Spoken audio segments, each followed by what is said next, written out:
በዓለማችን ላይ በብዙ ሚሊዮን የሚቆጠሩ ግለሰቦች ከትናንሽ ጥቃቅን በአይን ከማይታዩ ፓራሳይቶች ወይም ደግሞ ኢንተስታይናል ፓራሳይቶች እስከ ትላልቅ ትላትሎች የመሳሰሉትን ይዘው ይገኛሉ። ሰላም ጤና ይስጥልኝ ውድ የቻናሌ ቤተሰቦችና ተከታታዮች እንደምን ቆይታችኋል? እንግዲህ በዛሬው ዕለት ደግሞ አብረን የምንመለከተው ስለ ኢንተስታይናል ፓራሳይትስ የሚሆነናል። ስለ ኢንተስታይናል ፓራሳይትስ ምንነት ወይም ደግሞ እነዚህ ጥገኛ የሆኑ ተዋሲያን በአይን የማናያቸውም ትላልቅ የሆኑ ፓራሳይቶች ምን እንደሆኑ እንዲሁም ደግሞ እንዴት ልንያዝ እንደምንችል መከላከያ መንገዶቹን እንዲሁም ስለ ሕክምናው እንዲሁም ደግሞ የተለያዩ የኢንተስታይናል ፓራሳይቶች እንዴት ሊከፈሉ እንደሚችል በዛሬው ዕለት በዝርዝር ባለ ሁኔታ በዚህ ቪዲዮ ይዤላችሁ መጥቻለሁ። ውድ ተመልካቾቼ ሁሌም እንደምላችሁ ለዚህ ቻናል አዲስ የሆናችሁ ሰዎች እንኳን በድጋሚ መጣችሁ ሰብስክራይብ እንድታደርጉ ጥሬን አቀርብላችኋለሁ። ለዚህ ቻናል አዲስ የሆናችሁ ሰዎችም ደግሞ በዚህ ቻናል ላይ የሚለቀቁትን የተለያዩ ጠቃሚ የጤና ትምህርቶች ላይክ እንድታደርጉ፣ ሼር እንድታደርጉ፣ ኮሜንት እንድታደርጉ እንዲሁም ደግሞ ከዚህ የምታገኙትን ትምህርት ጥያቄም ካላችሁ ደግሞ በኮሜንት ሴክሽኑ ስር እንድታስቀምጡልኝ ሼርም እያደረጋችሁ ቪዲዮቹን ለሌሎች ሰዎች እንድታጋሩ መልእክቴን አስተላልፍላችኋለሁ። ዛሬ እንግዲህ ልናይ የፈለግኩት በኢንተስታይናል ፓራሳይትስ ዙሪያ ይሆናል ማለት ነው። የተለያዩ ፓራሳይቶች ምንነታቸውን ለሁለት ከፍለን እንዴት እንደሚከሰቱ መተላለፊያ መንገዶቹን አንድ ሰው ከአንድ ሰው እንዴት እንደሚያዝ እንዲሁም መከላከያ መንገዶቹና ስለ ሕክምናው ዘርዘር ባለ ሁኔታ በዚህ ቪዲዮ ላይ የምነግራችሁ ይሆናል ማለት ነው። በመጀመሪያ እንግዲህ ፓራሳይቶች ስንል ምን ማለታችን ነው ወይም ደግሞ እነዚህ ጥገኛ የሆኑ አካላት ምን ማለት እንደሆኑ አብረን የምንመለከት ይሆናል። እነዚህ ፓራሳይት የምንላቸው አሁን ለምሳሌ ፓራሳይት የምንላቸው በራሳቸው መኖር የማይችሉ ጥገኛ የሆኑ ተዋስ ብለን ልንወስዳቸው እንችላለን። ወይም ደግሞ በአይን የማይታዩ ማይክሮስኮፒክ የሆኑ ትናንሽ የሆኑ ፓራሳይቶችም አሉ። እንዲሁም ደግሞ ትላልቅ የሆኑ ትላትሎች እስከ ኮሶትል የምንላቸው የተለያዩ ሁክወርም፣ ቴፕወርም የምንላቸው ጥገኛ ሆኖ ሰውነታችን ውስጥ በመቀመጥ ተጣብቀው የናን የምንመገበውን ምግብ እየተሻሙ ለመኖሪያነት እየተጠቀሙ ፓራሳይቲክ የሆኑ ክሪቸሮች ብለን ወይም ደግሞ የተፈጥሮ ህዋሶች ብለን ልንወስዳቸው እንችላለን ማለት ነው። ስለዚህ በዋነኝነት ስራቸው እነዚህ ፓራሳይቶች የምንበላው ምግብ ላይ ጥገኛ በመሆን እኛ የበላነው ምግብ በመሻማት ህይወታቸውን ይቀጥላሉ። ወይም ደግሞ ሰውነታችን ውስጥ በመቀመጥ የተለያዩ ኮምፕሊኬሽኖችን የእድገት መቀንጨርን ህፃናት ላይ የተለያዩ የበሽታ ምልክቶችን እያመጡብን እኛ ሳናውቀው እነዚህ ትላትሎች ሊቀመጡ ይችላሉ ማለት ነው።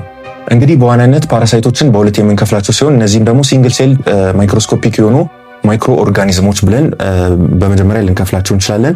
ሲንግል ሴል የሆኑ ወይም ደግሞ ጥቃቅን የሆኑ አንድ ማይክሮስኮፒክ የሆነ በአይን የማይታይ ወይም ደግሞ በአጉሊ መነጽር ብቻ ሊታይ የሚችል ሲንግል ሴል የሆኑ ማይክሮ ኦርጋኒዝሞች ወይም ደግሞ ፕሮቶዞዋ የምንላቸው እንደነ አሜባ የመሳሰሉት ሲንግል ሴል የሆኑ ማይክሮስኮፒክ ስትራክቸሮች አሉ፣ ፓራሳይቲክ ኦርጋኒዝሞች ማለት ነው። ሌላኛው ደግሞ ላርጅ የሆኑ የተለያዩ ትላትሎች በሰውነታችን ውስጥ በሚገቡበት ጊዜ እነዚህም ደግሞ ኢንተስታይናል ሄልሚንትስ ልንላቸው እንችላለን። ወይም ሄልሚንቲክ ኢንፌክሽን ሲኖር ኢንፌስቴሽን ሲኖር የትላትሎች የመሳሰሉትን ደግሞ እነዚህን ደግሞ ትላልቆቹ ፓራሳይቶች ብለን ልንወስዳቸው እንችላለን ማለት። ስለዚህ ለሁለት ከፍለን በዋናነት እናያቸዋለን ማለት። ትላትሎችም ለመኖር እንደ ፓራሳይትነት በሰውነታችን ውስጥ ጥገኛ ሆነው ይኖራሉ።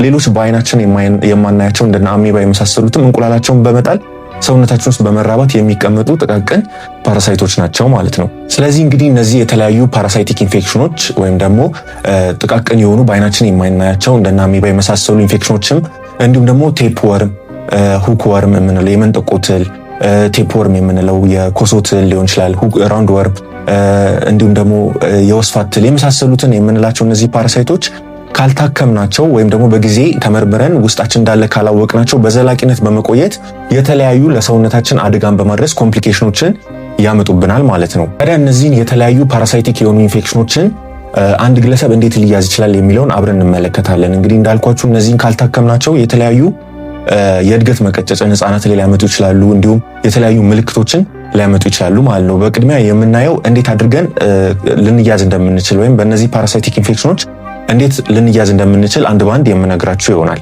ስለዚህ እንግዲህ እንዳልኳችሁ እነዚህ ፓራሳይቲክ ኢንፌክሽኖች ካልታከሙ የተለያዩ ኮምፕሊኬሽኖችን የእድገት መቀጨጭን የመሳሰሉ ነገሮችን ምግባችን ስለሚሻሙ ሊያመጡብን ይችላሉ ማለት ነው። ስለዚህ አንድ ሰው እንዴት አድርጎ ነው በፓራሳይቲክ ኢንፌክሽን ሊያዝ የሚችለውን የሚለውን ስናይ በመጀመሪያ የተበከለ ወይም ደግሞ ንጹህ ያልሆነ ውሃን በመጠጣት ልንያዝ እንችላለን። ለምሳሌ ወንዝ ዳር ሊሆን ይችላል። ባለ ውሃ የምትጠጡ ከሆነ ያልተፈላ ቦይልድ ያልሆነ ወይም ደግሞ ታፈልቶ ያልቀዘቀዘ ውሃ፣ ንጹህና የጎደለ ውሃን የምትጠጡ ከሆነ ልትያዙ ትችላላችሁ።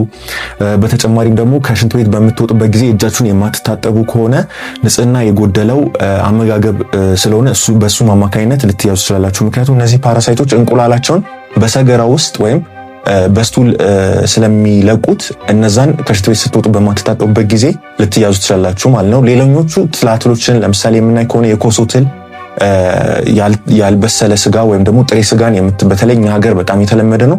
ጥሬ ስጋን የምትመገቡ ከሆነ በጥሬ ስጋ ውስጥ ያለው የኮሶ ትል ልትመገቡት ትችላላችሁ። እነዛ አድርገው ፓራሳይቲክ ኢንፌክሽኖችን ሊያባብሱባችሁ ይችላሉ። ሌላኛው በባዶ እግር አፈር ላይ መሄድ ሊሆን ይችላል። ለምሳሌ የተለያዩ ትላትሎችን ኢንትሮዲውስ ልታደርጉ ትችላላችሁ። ለምሳሌ የተለያዩ ቁስል ካላችሁ በነዛ ቁስል በኩል እነዚህ ትላትሎች ሊገቡ ይችላሉ።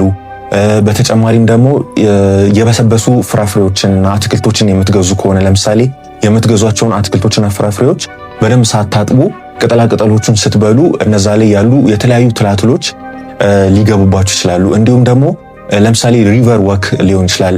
ወንዝ ዳር የምትሄዱ ከሆነ በባዶ እግራችሁ የተለያዩ ትላትሎች ለምሳሌ የብላርዚያ ኢንፌክሽን ሊገጥማችሁ ይችላል። እነዚህ ብላርዚያ ለምሳሌ አክሊሉ ለማ እንዶድን ለማግኘት እንዶድ በሳሙና አማካይነት የብላርዚያ ኢንፌክሽን ያጠፋል ብላችሁ ተምራችኋል ብዬ አስባለሁ። ስለዚህ እነዚህ ትላትሎች በሰውነታችሁ ውስጥ በመግባት የተለያዩ ኮምፕሊኬሽኖችን የብላርዚያል ኢንፌክሽኖችን፣ የአሜባ ኢንፌክሽኖችን፣ አሜቢያሲስ የአሜባ ኢንፌክሽኖችን ልትጋለጡ ትችላላችሁ። አሜባ ፌኮላር ትራንስሚሽን ስላለው ከእጃችሁ ሳትታጠቡ የምትበሉ ከሆነ በዚህ አማካይነት ባልታጠቡ ፍሩቶች፣ እንዲሁም የታመሙ ሰዎች ካሉ ደግሞ ከነሱ እጅ በምትጎርሱበት ጊዜ እጃቸውን ሳይታጠቡ በምትጎርሱበት ጊዜ ንጽህና የተጓደለው ስለሆነ በዚህ አማካይነት ሊይዛችሁ ይችላል። እንዲሁም ጥፍራቸው ያዳደገና ንጹህ ያልሆነ ጥፍራቸው ውስጥ ቆሻሻ፣ የተለያየ ክምችት፣ ከዚህ በፊት እጃቸውን የማይታጠቡ ከሆነ የሰገራ ክምችት ካለው በዛ አማካይነት ወደ ራሳቸውም ኢንጀስት ሲያደርጉ ሊይዛቸው ይችላል። ሌሎችንም ሰዎች በሚያጎርሱበት ጊዜ ሊያስተላልፉት ይችላሉ ማለት ነው። በተለይ ደግሞ እንደ አፍሪካ ያሉ ሀገራት ውስጥ ለምሳሌ ኢትዮጵያ ልንወስድ ይችላለን። በጣም የንጽህና መጓደል ጋር በተገናኘ የተለያዩ የገጠር አካባቢያችንም የሪቨር ድሬኔጅ ሲስተም ስለሌለው አብዛኞቹ ሰዎች ከወንዝ ጋር ግንኙነት ስላላቸው እንዲሁም ደግሞ ሳኒታሪውን የጠበቀ የመጸዳጃ ስነስርዓት ስለሌላቸው እንደዚህ አይነት ፓራሳይቲክ ኢንፌክሽኖች በጣም የተለመዱ ናቸው። አሜባ፣ ጃርዲያ የመሳሰሉ ፓራሳይቲክ ኢንፌክሽኖች፣ ፕሮቶዛ፣ ትላትሎች ጭምር ጥሬ ስጋም ደግሞ ስለምንመገብ አዘውትረን ከትላልቅ ፓራሳይቶች እስከ ትናንሽ ፓራሳይቲክ ኢንፌክሽኖች በተለይም በአፍሪካ ሀገራት ውስጥ የተለመዱ ናቸው ማለት ነው። በመቀጠል ደግሞ ውድ ተመልካቾች የምናየው አንድ ሰው በፓራሳይቲክ ኢንፌክሽን ሲያዝ የሚያስተውለው የተለያዩ ምልክቶች ይኖራሉ።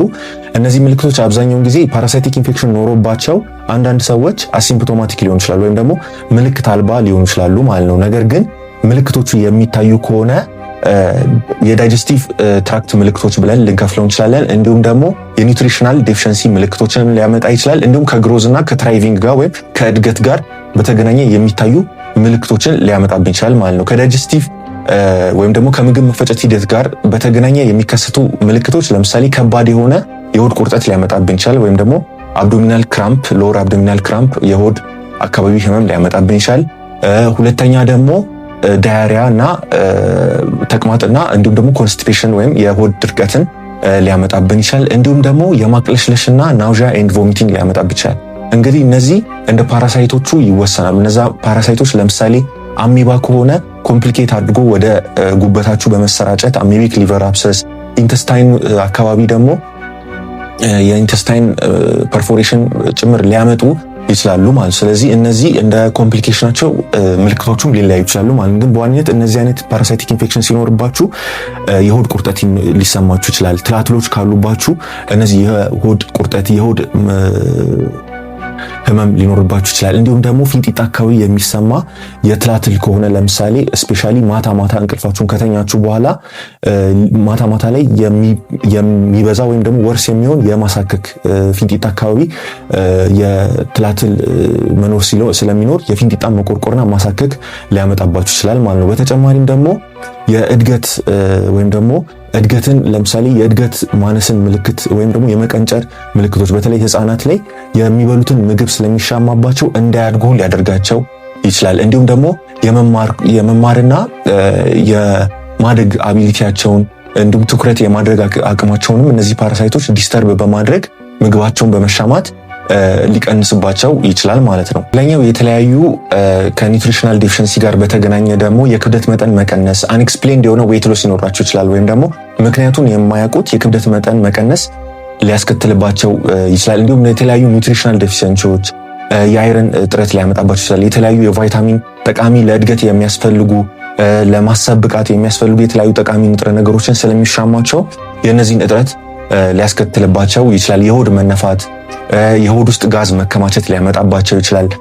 በተጨማሪም ደግሞ የተለያዩ ከእድገታቸው ጋር በተገናኘ የእድገት መቀጨጭ፣ ፌለር ቱ ትራይቭ የመሳሰሉትን በተለይ ደግሞ ህፃናት ላይ እነዚህ አይነት ምልክቶች ኮመን ሊሆኑ ስለሚችል ከእድገታቸው ጋር ጫናን በማምጣት የእድገታቸው ሁኔታ ሊያጓድል ይችላል ማለት ነው። ስለዚህ እንግዲህ ውድ ተመልካቾች እነዚህ ምልክቶች በሰውነታችሁ ላይ የምታስተውሉ ከሆነ የሰገራ ምርመራ ሰገራችሁን በመስጠት ወደ ክሊኒክ ሄዳችሁ ምርመራ እነዚህ ምልክቶች በደንብ ከታያችሁ በኋላ ሰገራ በመስጠት ምርመራ ልታደርጉ ይገባል ማለት ነው። ስለዚህ እንግዲህ እንዳልኳችሁ ለምርመራው የሚያግዙ የተለያዩ ሞዳሊቲዎችን ወይም ኢንቨስቲጌሽኖችን ይላካል ማለት ነው። መጀመሪያ አብዛኛውን ጊዜ ፓራሳይቲክ ኢንፌክሽን በሚኖርበት ጊዜ የፓራሳይቱ እንቁላል ወይም ደግሞ ፓራሳይቱን አብዛኛውን ጊዜ ትላትሎቹን በሰገራችሁ ውስጥ ልታገኙ ስለምትችሉ ቀጥታ ሄዳችሁ በምትታከሙበት ጊዜ ሰገራ ስጡ ልትባሉ ስለምትችሉ እነዚህን አብዛኛውን ጊዜ የሰገራ ምርመራ እንድታደርጉ ነው የሚመከረው ማለት ነው። ነገር ግን አንዳንድ ጊዜ ደግሞ እነዚህ ፓራሳይት ስቴጆች ወይም ደግሞ የእንቁላል ስቴጆች በደም ውስጥም ሊገኙ ስለሚችሉ አንዳንዴ ደምም እንድትሰጡ የሚደረግበትም ሁኔታ ሊኖር ይችላል። እንዲሁም ደግሞ እንዳስፈላጊነቱ የተለያዩ ኢንዶስኮፒ ሊሆን ይችላል። እንዲሁም ደግሞ የተለያዩ ኢሜጂንግ ሞዳሊቲዎች የኢሜጂንግ ሊያስፈልጋችሁም ይችላል ማለት ነው። ስለዚህ እነዚህን ፓራሳይቶች ለማየት የሚያገለግሉ የተለያዩ ምርመራዎችን ሊታዘዝላችሁ ይገባል ማለት ነው። ስለዚህ እንግዲህ እንዳልኳችሁ ይህ በሽታ ምርመራውም ቀላል ሲሆን እንዲሁም ደግሞ ልታከም ይገባል። ነገር ግን ካልታከመ ወደ ተለያዩ ኮምፕሊኬሽኖች ሊያመራ ይችላል ማለት ነው። ስለዚህ ስቱል ሰታችሁ በቀላሉ ስቱል ውስጥ የፓራሳይቱን እንቁላል ወይም ደግሞ ራሱን ፓራሳይቱን ልታዩ ትችላላችሁ ማለት ነው። እንዲሁም ደግሞ አንዳንድ ጊዜ ስቱል ውስጥ እንደዚህ አይነት ምልክቶችን ኖሯችሁ ስቱል ውስጥ እንደዚህ አይነት ፓራሳይቲክ ኢንፌክሽኖችን ላያሳይ ይችላል። ስለዚህ ስቱሉን በተደጋጋሚ ሰገራ እንድትሰጡ የሚታዝበት ሁኔታ ሊኖር ስለሚችል አንዳንዴ ፍረስትሬት ማድረግም ላይኖርባችሁ ይችላል ማለት ሰገራ መስጠት ካለባችሁ አይ ምናምን ማለት ሳይሆን ያለባችሁ ሜቢ በኋላ መሄዳችሁ ደግሞ ያንን ብትሰጡ የበለጠ ለሕክምናው ያግዛል ማለት ነው። ሌላው የሕክምና መፍትሄ ወይም ደግሞ አስደሳቹ ነገር እነዚህ ተላትሎች መዳን የሚችሉ ናቸው ወይም ደግሞ ኢፌክቲቭ የሆነ ትሪትመንት አላቸው። ለምሳሌ ከጥቃቅን ፕሮቶዟ ጀምሮ የተለያዩ በጤና ባለሙያዎች የሚሰጡ የመድኃኒት አይነቶች አሉ። ለምሳሌ አልቤንዳዞል፣ ሜቤንዳዞል እንዲሁም ደግሞ ለፕሮቶዟ ኢንፌክሽኖች ወይም ጥቃቅን ለሆኑ እንደና አሜባ ለመሳሰሉ ኢንፌክሽኖች ደግሞ ሜትሮንዳዞል ጭምር ሊታዘዝላችሁ ይችላል ማለት ነው። እነዚህ መድኃኒቶች እንደነ ሜትሮንዳዞል፣ ሜቤንዳዞል፣ አልቤንዳዞል የተባሉ መድኃኒቶች እነዚህ የገቡትን ፓራሳይቶች ወይ ይገላቸዋል ወይም ደግሞ የእናንተ ምግብ እየተሻሙ እንዳይኖሩ ያደርጓቸዋል ማለት። ስለዚህ እነዚህን ትላትሎች ወይ ያጠፏቸዋል አሊያም ደግሞ የእናንተ የምትበሉትን ምግብ ፕሪቨንት ያደርጓቸዋል። እናንተ ውስጥ ግሮ እንዳያደርጉ ወይም እንዳያድጉ በማድረግ ምግባችሁን እንዳይሻሙ ያደርጋሉ ማለት ነው። ስለዚህ እናንተ ማድረግ ያለባችሁ እነዚህ መድኃኒቶች በሚሰጣችሁ ጊዜ ሙሉ ኮርሱን በታዘዘላችሁ ቀን ለምሳሌ ከ5 እስከ 7 ቀን ከታዘዘላችሁ እንደ ሁኔታው ታይቶ ለተለያየ በሽታ የሚታዘዝ ዶዝም አለ፣ መጠኑም አለ፣ እንዲሁም ደግሞ ቀኑም አለ። ያንን ቀን በትክክል ኢፌክቲቭሊ በመጠቀም መታከም ይኖርባችኋል ማለት ነው። እዚህ ነው እናንተ ተገኘ ብላችሁ መድኃኒት መዋጥ የለባችሁም። በቅድሚያ ምርመራ ማድረግ ይኖርባችኋል። ሄዳችሁ ለምሳሌ አብዶሚናል ክራምፕ ስላለው አንዳንድ ሰዎች ዝም ብሎ ሲፕሮን ይውጣሉ ወይም ሆዴን ቆረጠኝ ማታ አስቀመጠኝ ብለው ሲፕሮን ይውጣሉ። ግን አያውቁም ሰገራቸው ውስጥ ያለው ፓራሳይቲክ ኢንፌክሽን ይሁን ባክቴሪያል ኢንፌክሽን ይሁን አያውቁም። ጀስት ዝም ብሎ ስለሚባል ብቻ ይውጣሉ። ነገር ግን እንደዚህ ማድረግ የለባችሁም። ሄዳችሁ በትክክል ምልክቶቻችሁን ነግራችሁ የሰገራ ምርመራ ሰጣችሁ አስፈላጊ ከሆነም ድጋሚ ሰጣችሁ እንዲሁም መድኃኒቶቻችሁን የታዘዘላችሁን በአግባቡ በመዋጥ መታከም ይኖርባችኋል። እንዲሁም ደግሞ ሌላ ፋሚሊ ሜምበርም የታመመ ካለ ለምሳሌ